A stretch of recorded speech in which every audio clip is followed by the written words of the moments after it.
¿Qué se necesita para participar en un mercado de carbono? Para poder participar es necesario contar con un proyecto de reducción de emisiones. A su vez, este proyecto implica saber estimar emisiones para realizar un inventario y proponer el proyecto y sus estrategias de mitigación. Una vez que se implementa el proyecto, entonces se pueden vender las emisiones que se logren reducir. Esta es la ecuación general para la estimación de emisiones.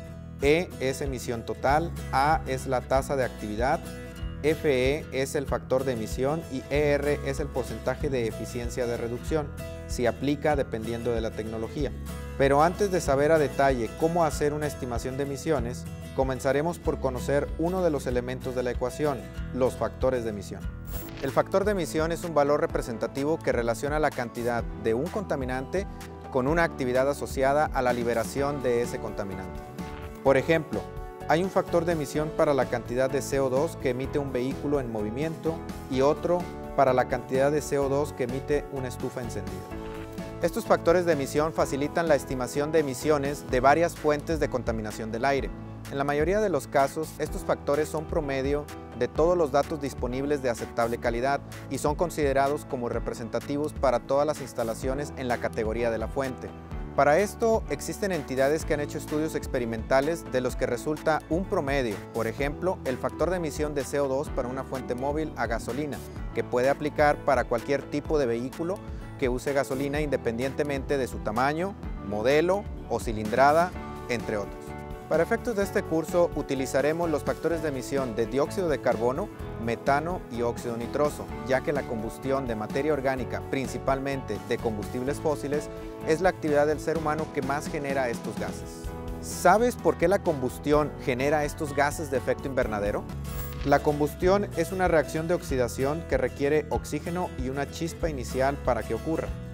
Como resultado de este proceso se produce principalmente dióxido de carbono y agua, ya que la materia orgánica está compuesta principalmente de carbono e hidrógeno.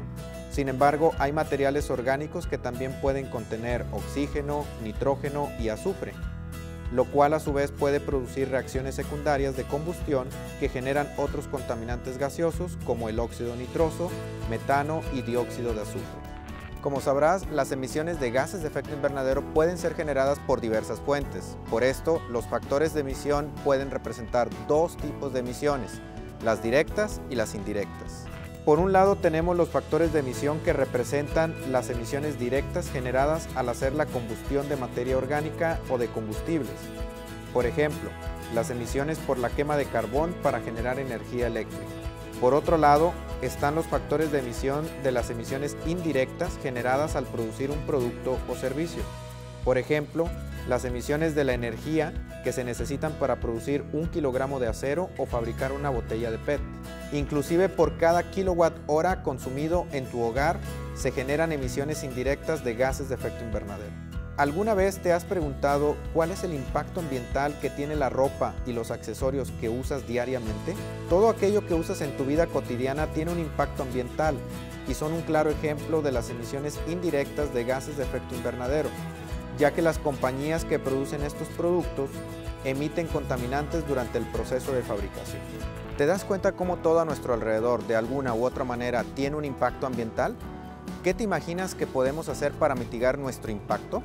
Un buen comienzo es aprender a hacer una estimación de emisiones.